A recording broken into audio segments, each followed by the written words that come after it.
All right. So we got people starting to roll in here. I'm Usually pretty give them excited a to minute talk or two. about this today. What was that? Yeah, usually you give them a minute or two to roll in. Yeah.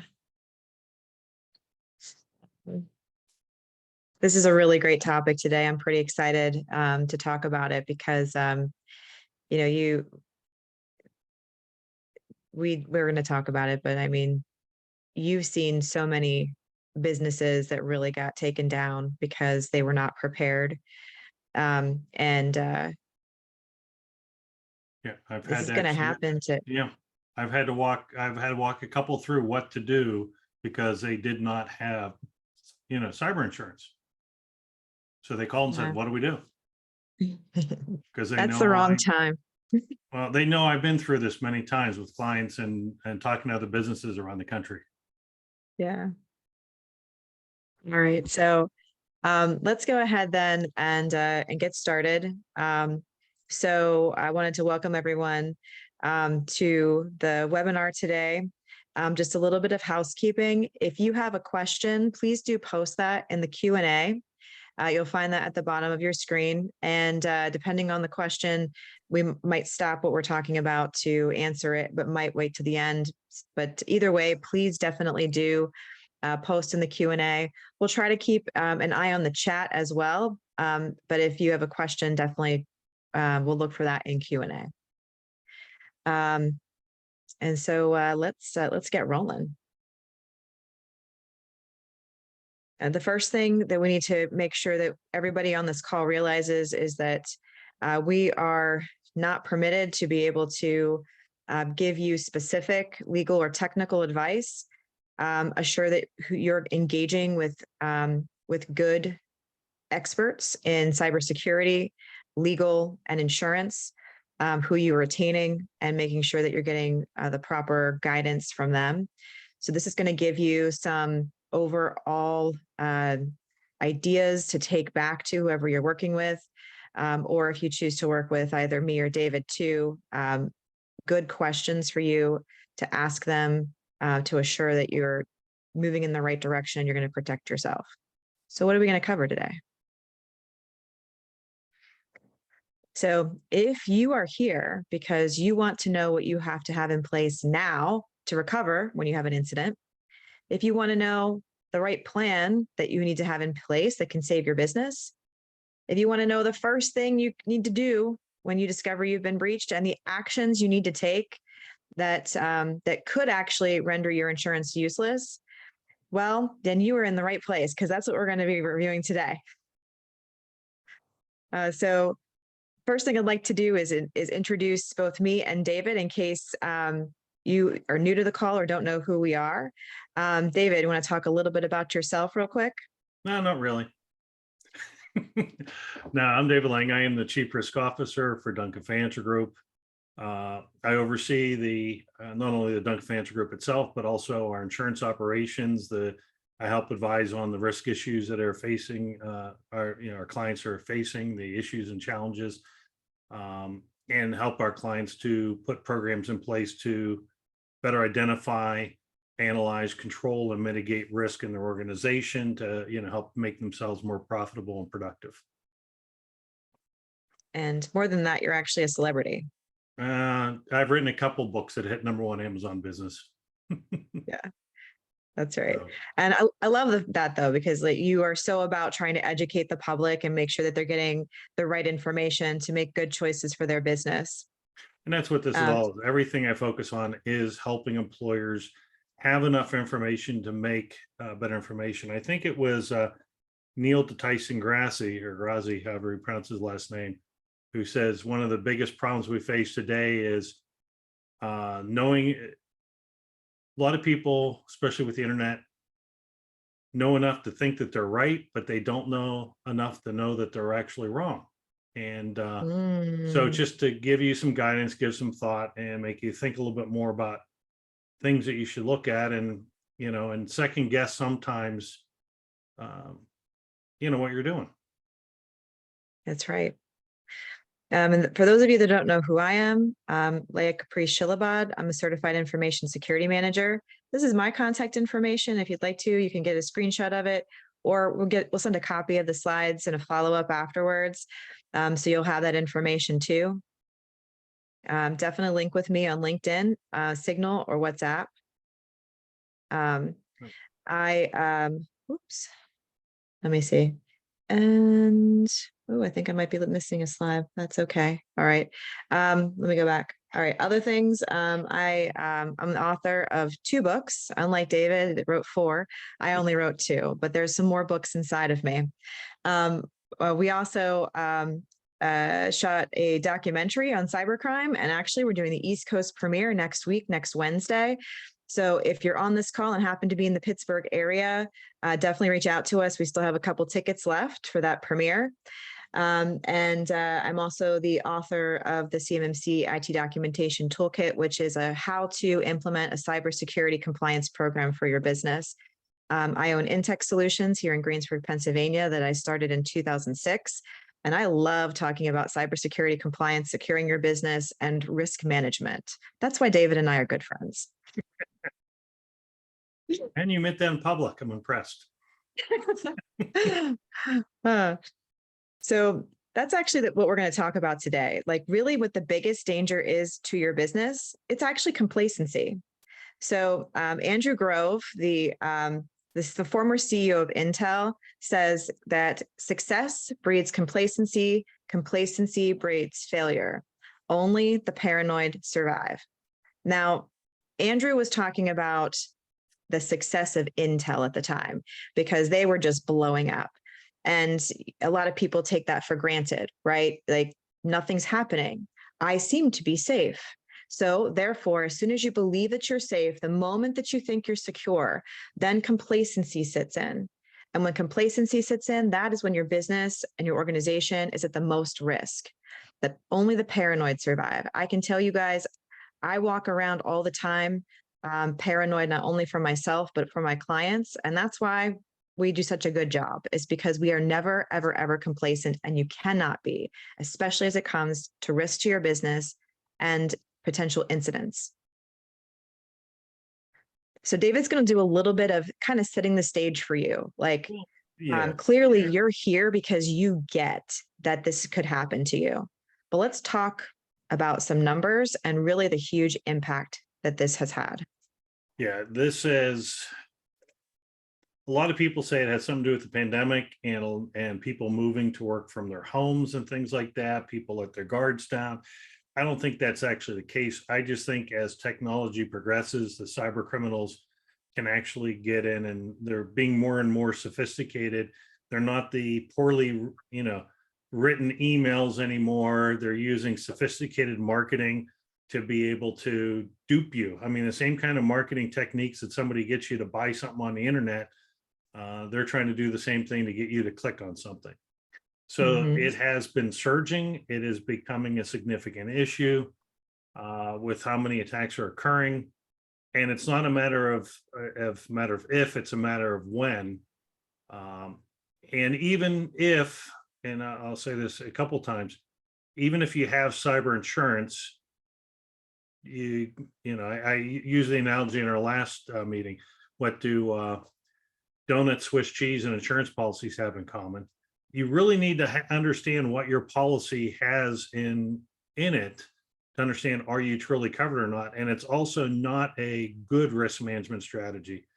So ultimately, you have to look at it as Leia was saying, you got to be paranoid, you got to be protected. And I mean, face it, the rates for cyber insurance went up, 20 to 50% last year. They're still going up. Insurance companies are making it harder for you to buy it because they're having the claims. And as of today, I'm only aware of one cyber insurance company that's actually making money, and we're aware of quite a number that have actually pulled out of the cyber insurance marketplace. Wow. Yeah. Okay.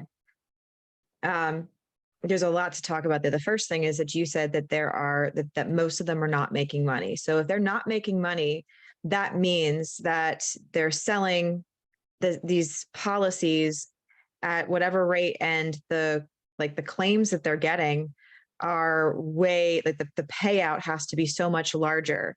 Correct. So that means that the impact and cost of these incidents is a lot bigger than we all think it is. It Right. has to be. Yeah, it is. Because yeah, and ransomware is one of the biggest drivers because of the effects that it has, the payouts that may have to get made. But I mean, just the sheer compliance of responding to an event and notification of personal identifiable information notices to people and credit monitoring services. I mean, if you have 10,000 clients in your system, I mean, that's over $2 million in notification costs wow. and credit monitoring that you're going to have to pay for. So, I mean, you have to really start thinking about it in those contexts as, it's $1 million is not a lot of money. And that's what Yeah.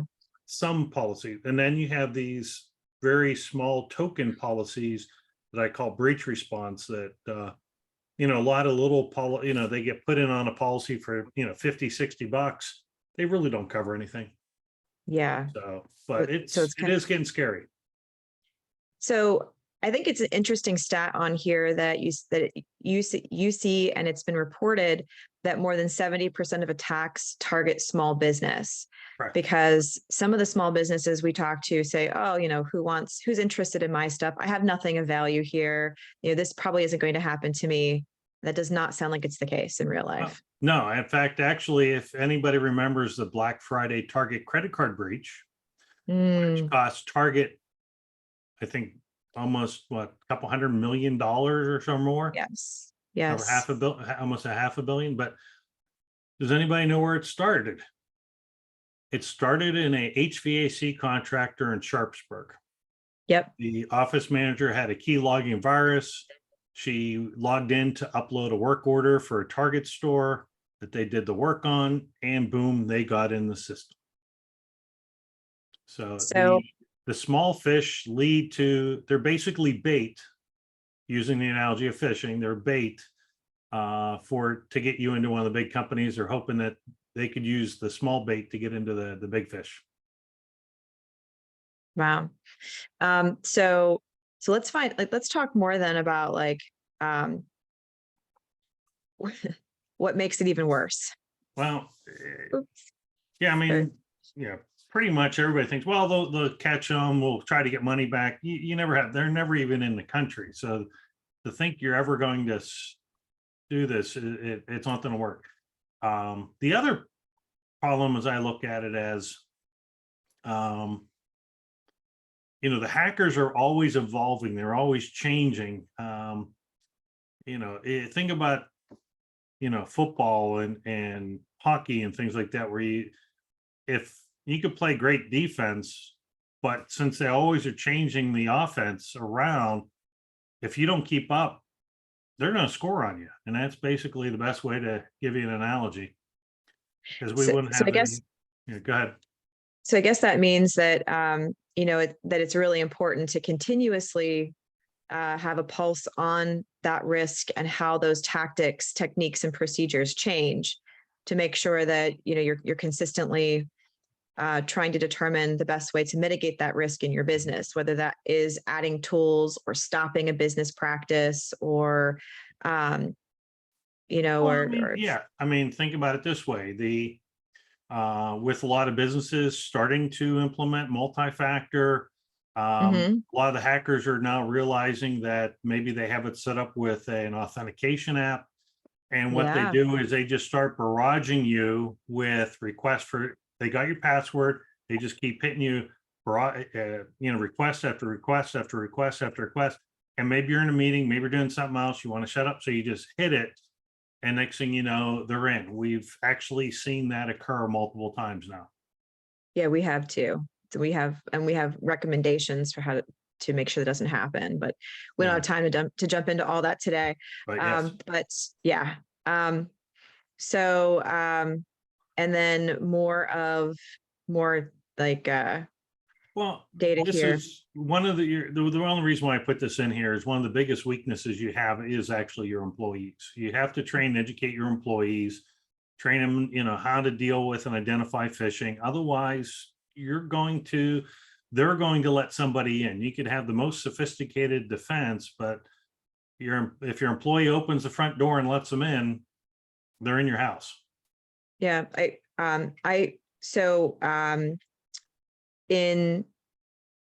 we are being an MSP and serving a lot of different clients. We're in a situation where we can only make recommendations and we can't require that certain things happen. Clearly, I can in my own business. I tell everybody what to do here because I own it. But I have two choices. I can really try to educate my clients so that they can make good risk-based choices, or I can, and then hopefully they take that guidance and make a decision to mitigate that risk, or I can choose to stop working with them, which I prefer not to do.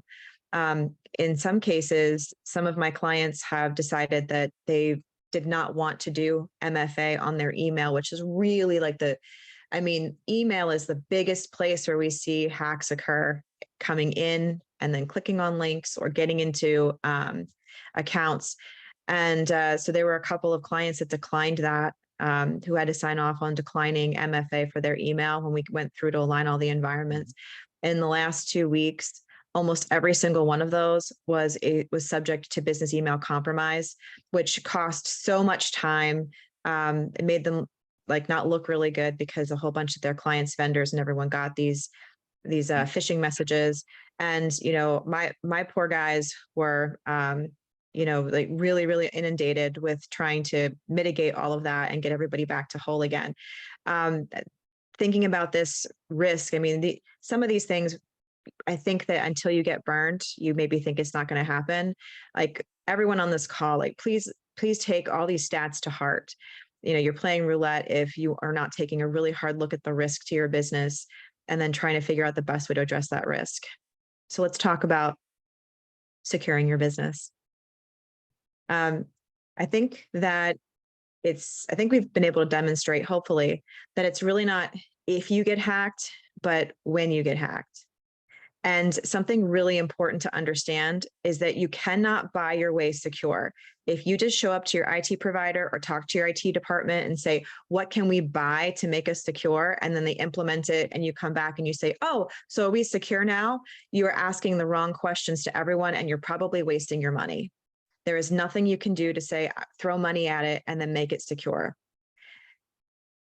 So you can spend a lot of money and your business can still be decimated because you just decided to throw money at something as opposed to really assessing your business risk. So what is it that you should do? The first thing is that you need to apply a checklist of standards. This is stuff you need to do so that you don't get hacked and it can decrease the incidence of having an attack on your business as well as getting compromised. It's important to tell everyone that there are 3 different kinds of controls you can put in place. The first is technical controls. That will be things like you're probably thinking of right now: endpoint protection, a firewall, zero trust endpoint protection, application whitelisting, a SIM, managed detection and response, MFA. Those are all technical controls you can put in place.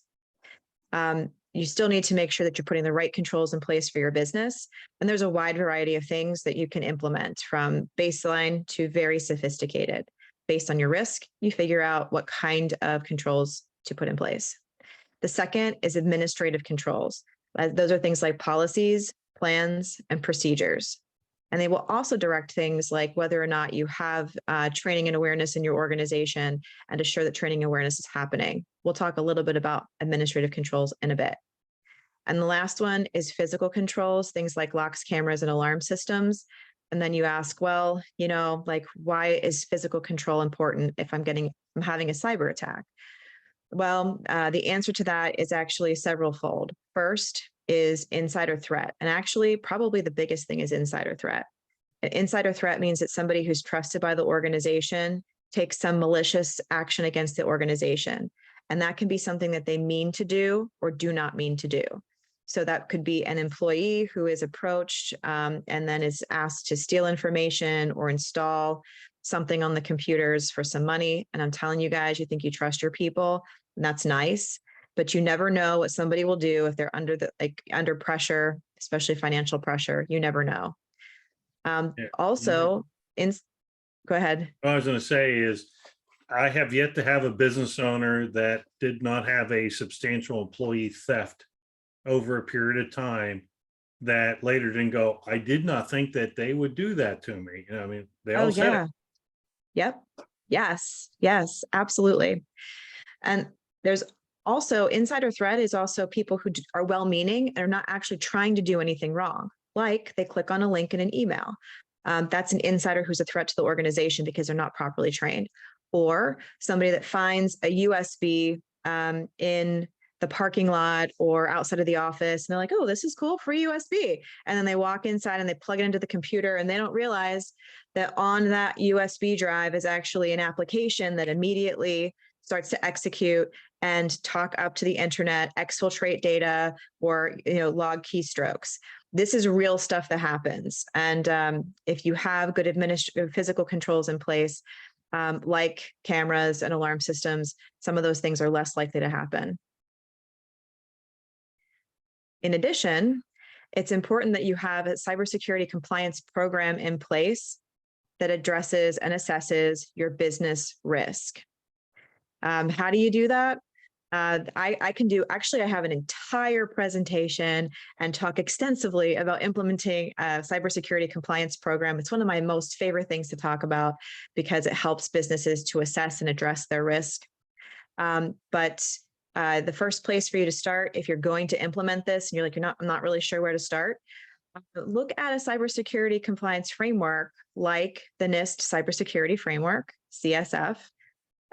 Something like CIS controls, which is another set of, it's kind of like a checklist of controls to put in place to make sure your business is secure. Also NIST 800-171 or CMMC, which a lot of people are talking about right now. Or ISO 27001, which is IT standards and controls for business. That's a good place to start, because if you have that list of like, here are the best practices, then that will help you to start to figure out what's not in alignment in my organization to those best practices.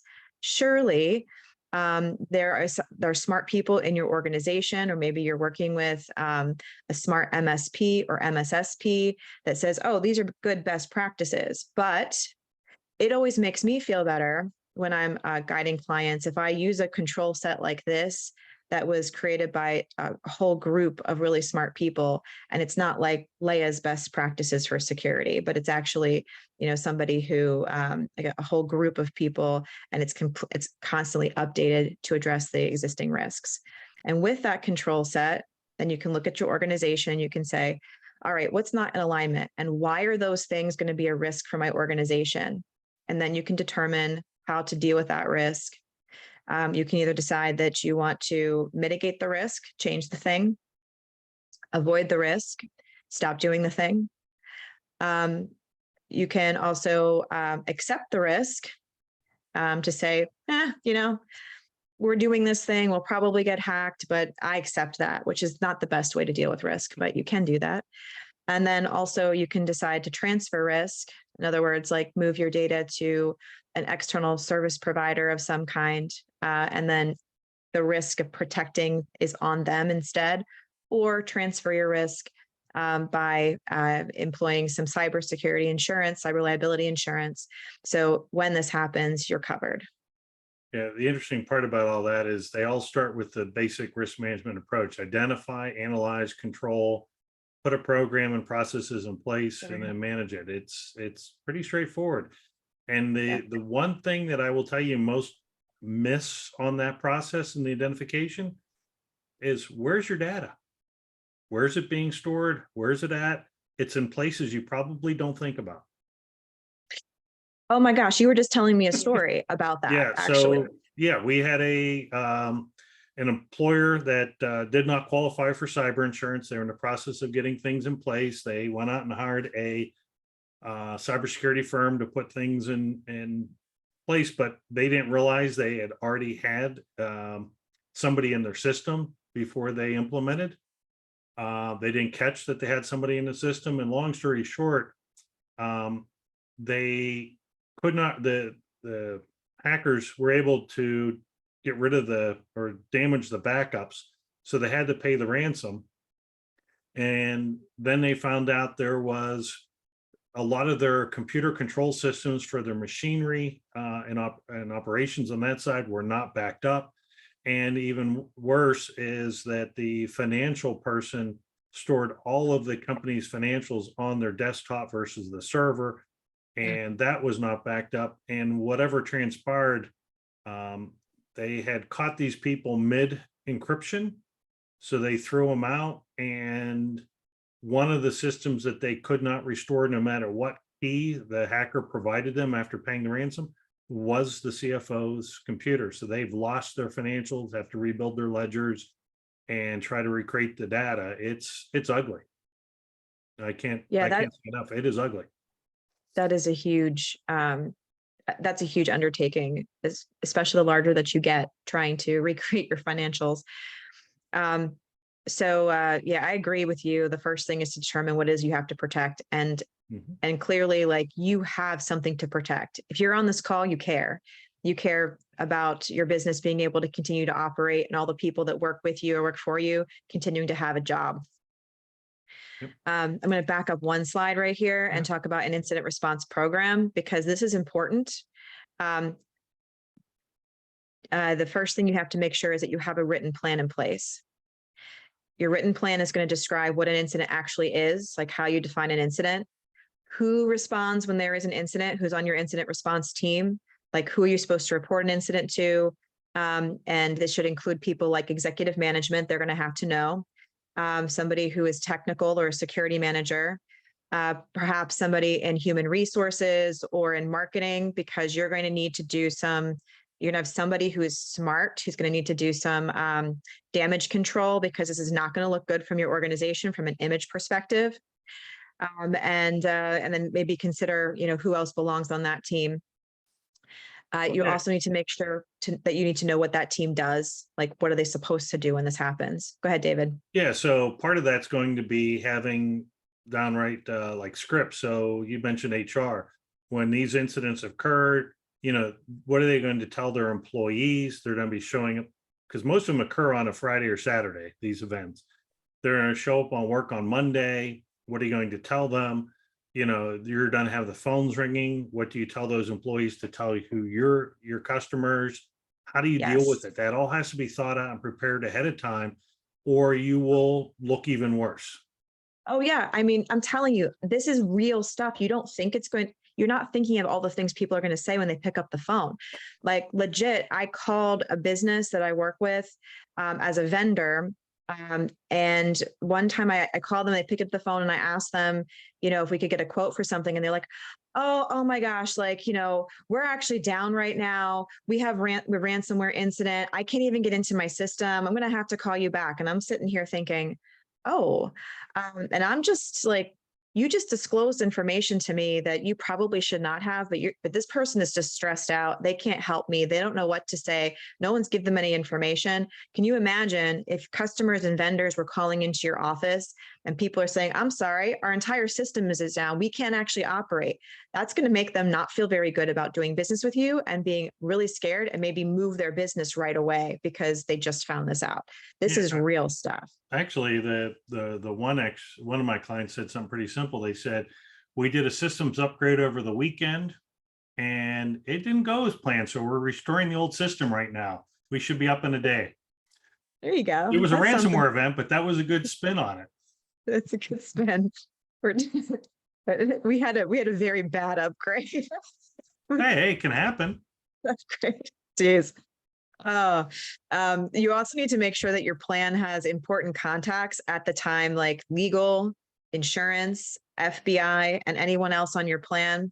And it also needs to be printed out and in hard copy, because if your systems are down, you're not going to be able to find your incident response plan on your server or on SharePoint. So make sure it's a hard printed copy so someone can take it off the shelf and say, because you're going to be freaking out. They want to be able to open it up and know exactly what to do. You also need to make sure that you have some mechanism for an incident response report.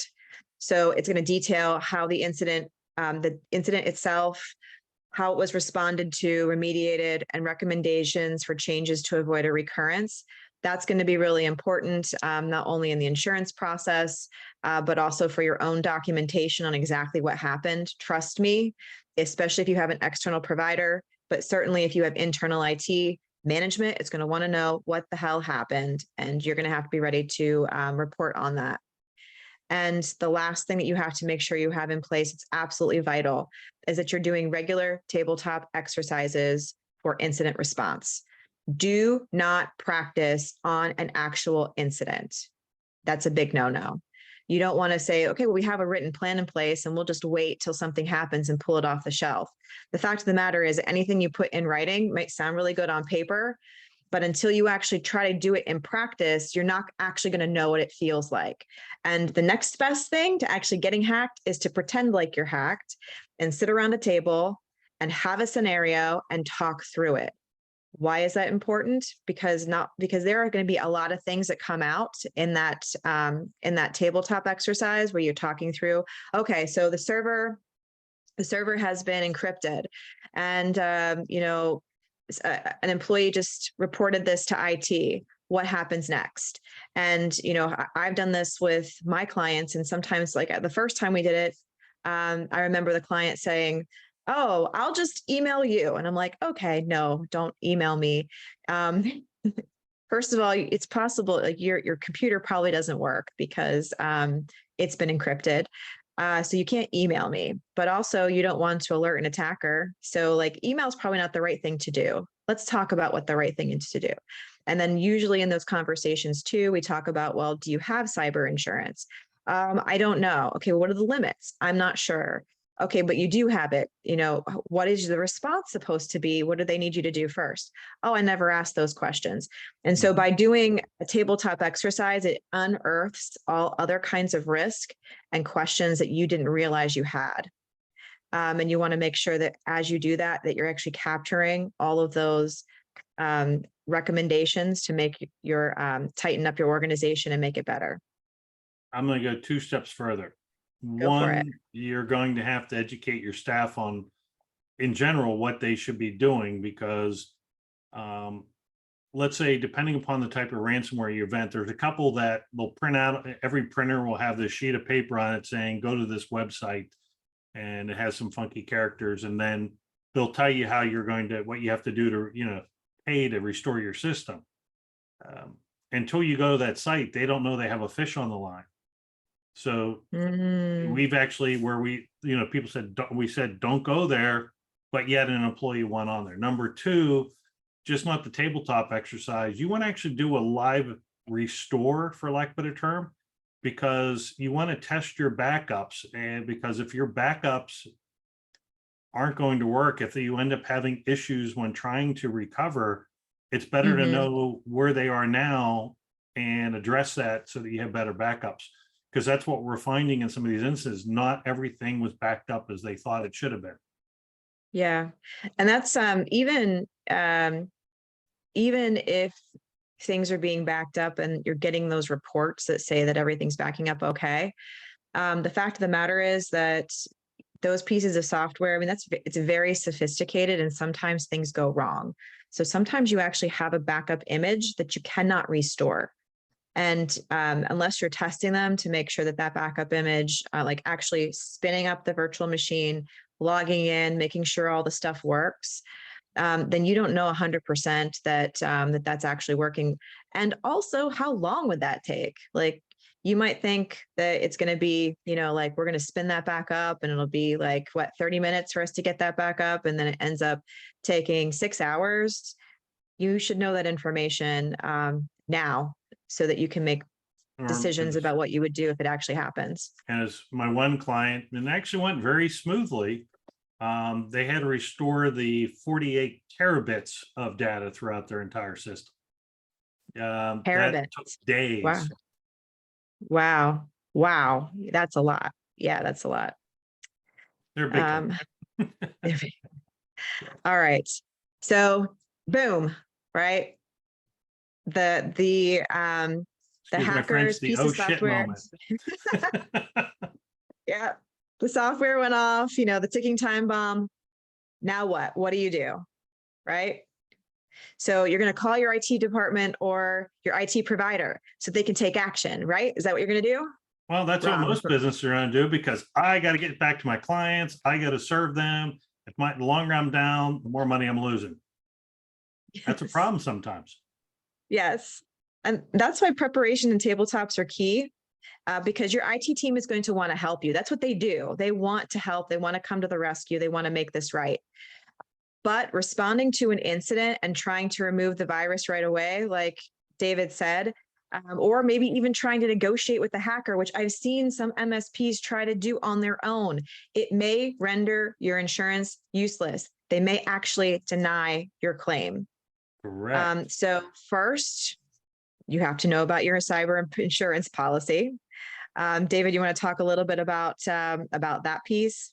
Yeah, there's one section you really need to pay attention to. It's called duties of the insured. I'll use the analogy. If you showed up at your place of work today and water was all over the floor, you would probably, most business owners, when I ask the question, will say, I go turn off the water, figure out where the leak was coming from, call a plumber, call probably somebody to start cleaning the water up, like a disaster restoration company. And then, oh, by the way, when they're almost all done or pretty much done, before they start making additional repairs to drywall and carpet or whatever, then they turn in the claim. And you know what? That's perfectly okay, because under the duties of the insured under a property policy, you're actually obligated to mitigate the risk. And that's actually before you have to turn it in. Under cyber, a lot of them say, no, don't do anything. Because you have to understand, if you look back at that statistics that Beasley showed up, 24% of claims were caused by service level providers. Guess what? The insurance company is going to go after to recover their money from somebody that caused the event. Number two, there's compliance issues. If you happen to pay somebody the ransom that is, let's say, a certain organization that's on our terrorist list, which is quite possible, you don't want to see the financial and jail time that may occur. You also have to figure out how it occurred, because you may have to notify people. And the federal government and every state has compliance laws relating to how quickly you have to notify anybody has a breach. And failure to do so is significant. It's not just fines. So, and they are big fines too, but it's, yeah, it's costly if you don't do it the right way, in other words. Yeah. And so you have to really figure out, how your business is going to run during that time when forensics are being done, when you're doing remediation and restoration. That's why the tabletops and preparation are absolutely key. You're not thinking about those things until you actually go through the exercise. So let's say something to say real quick on forensics. Yeah. A lot of people have gone to cloud-based systems. It takes a lot longer to do forensics on a cloud-based system than it does for, let's say, a cyber forensic person to show up, pull out your hard drive, plug it into their machine to read the board on it to figure out what files were taken. That can be done the same day in a matter of hours. If it's out on the cloud, it could take days, and you can't do anything until that's done. Yeah. Oh my gosh. Yes. You have to figure out what are you going to do in the meantime? All right. So we've already talked about preparation. So hopefully, if you follow this this formula, then you are at least well prepared. Maybe you've decreased your risk of this actually happening to you, but it has happened. You're prepared. Now you actually got hacked. It's boom. And what do? Here are the 7 steps for you to follow when you get hacked. Well, one of the things we talked about is a ransomware. If you have a screen up that tells you that here is how you have to pay the ransom and all that kind of stuff, you need to save that, because if you turn off all your computers, which is your first reaction, you could lose that. In which case, if, let's say, you do have to pay the ransom, you may not be able to actually get that back up on the screen if they really killed your, maybe they did it, destroyed your directory and you can't reboot. But obviously, depending upon, as you know, Leia, whatever is occurring, if it's just like a program starting to run that you shouldn't, yeah, you might want to unplug that computer and disconnect it from the rest of the network. But a lot of times these things are occurring typically after hours because they want you to come in a panic. Most of them occur like on a Friday, late Friday afternoon. I can't tell you how many occur Friday afternoon, Friday evening, long holiday weekends. They want to get you where you're most panicked because your IT firm's on, is off for the long weekend. That's when I get it. So you have to understand the type of attack and how to react it. Number two, if you have insurance, file the claim. You have to deal with the duties of the insured and not voiding your policy. Number two, everything that you start doing and communicating, they will assign a breach coach that's an attorney, and you will communicate everything that goes on. You will always include that person in every communication, email or whatnot, because now that's protected by client attorney privilege. Because later, if you get sued, you don't want your IT person sending you an email without the attorney involved saying, so-and-so clicked on this, breached all of our data. This is what the problem's going to be. And now that's discoverable. So then obviously you need to determine how did the event occur? How did they get in? Because you have to figure out how to prevent them from getting in again.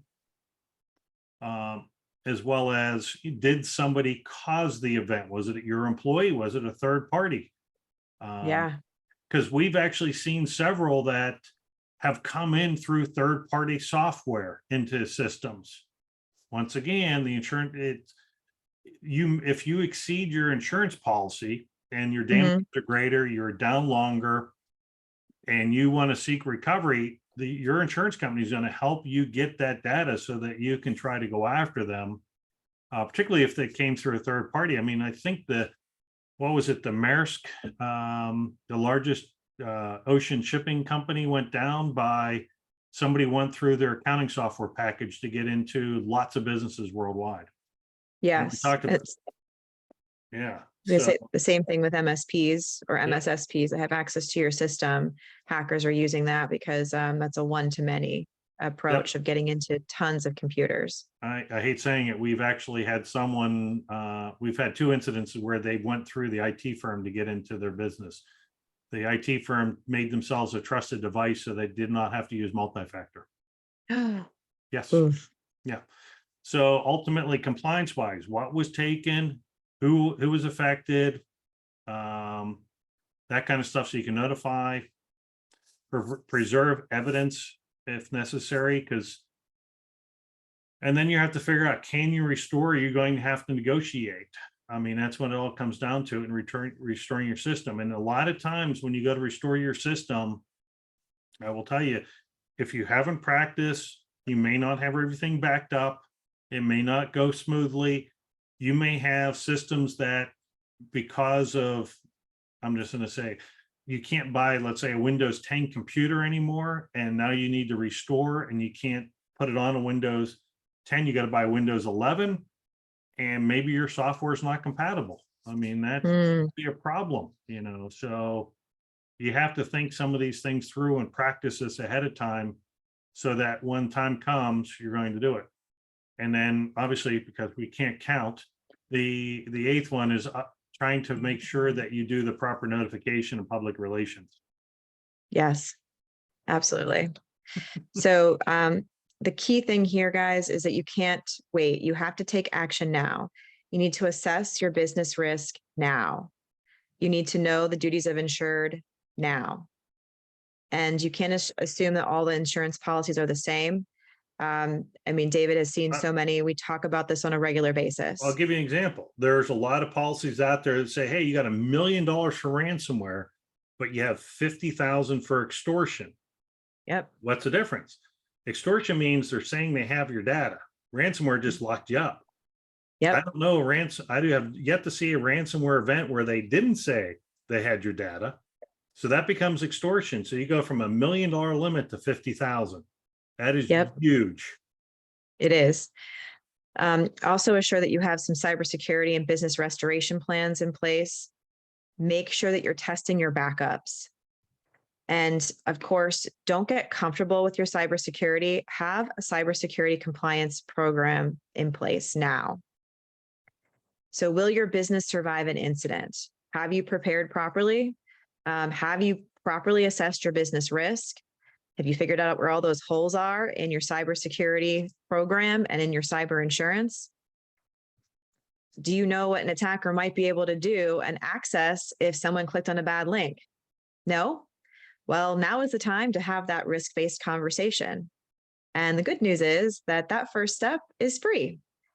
Because you're here with us today, we'd like to offer you a free ransomware vulnerability assessment. And this is going to include a very high level 1 risk assessment of your organization. And it will include us being able to assure whether or not your policy is even going to, does it need to be reviewed? And perhaps there are holes in that policy that you didn't even realize.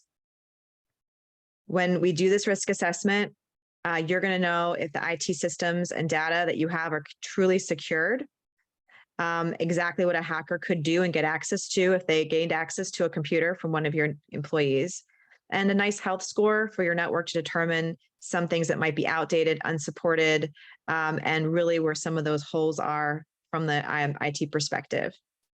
So how do you, as I say, another reason why you want to do it is it's amazing when if you're applying for or getting your renewal for your cyber insurance companies are doing these scans, and it's interesting what they find. And I will tell you, we've had some businesses that we've gotten phone calls from saying, hey, can you help me get cyber insurance? My carrier won't renew me. And the first thing we ask is, well, when do you need it by? And he said, well, I'm renewing 2 or 3 days. So, well, why is it not renewing? Because no policies automatically renew in cyber. Well, because they did a scan 2 or 3 weeks before the renewal date, and now they have all the stuff they have to comply with, and they don't have time to fix it. So they're trying to find somebody else that might take them on. So it's a good time when you're not renewing your insurance or buying insurance to actually do your scan to know what problems you may run into. Oh, absolutely. And that way too, I mean, you can't really switch gears in the middle of your your policy unless you want to have 2 policies at the same time, but you'll be prepared to know what to do. And right now what the business risk is. So if you want to take advantage of this, send an email right now to info@intechit.net with the subject, tell me if I'm safe. And the 3 things that you need to know about this is that there's absolutely no obligation to do or buy anything from me or David when you request this risk assessment. Right now, we've got a lot of people on this call, so we can only offer it to 7 this month due to the amount of time that it's required. And we want to make sure that we can really help you. So we want to make sure that what we're going to do is actually going to give you some value. So make sure that when you contact us, we need a little bit more information to make sure that this level 1 risk assessment will be of value. We care about businesses. We want to secure them and make sure that you can continue to make money and your people can be employed. Now, don't put this off thinking that it can't happen to you and that it won't happen to you. Right now, email info@intechit.net with the subject, tell me if I'm safe, so that we can book that for you and let you know exactly where all those holes are and what the risk is. All right. So I've got a couple questions. The first one is, will we be able to get a copy of today's webinar? Yes, we're going to have a recording available as well as a copy of all the slides. Next one, I fully agree with tabletop exercises. However, without having dedicated SecOps, security operations, we as an IT team internally can't get them done. Can this be outsourced as part of managed security operations? Absolutely. So one of the things that I love to do is help organizations to implement cybersecurity compliance programs. And the tabletop exercises are always part of that. So we have like a risk management plan where we have a cadence for all the activity that we're doing to make sure that the right technology is in place, to make sure you have the right policies and written administrative controls in place, and that you're doing activities such as tabletop exercises. So certainly if I do it, then I know that there are many other organizations that would be able to help you with that too. All right. Any other questions?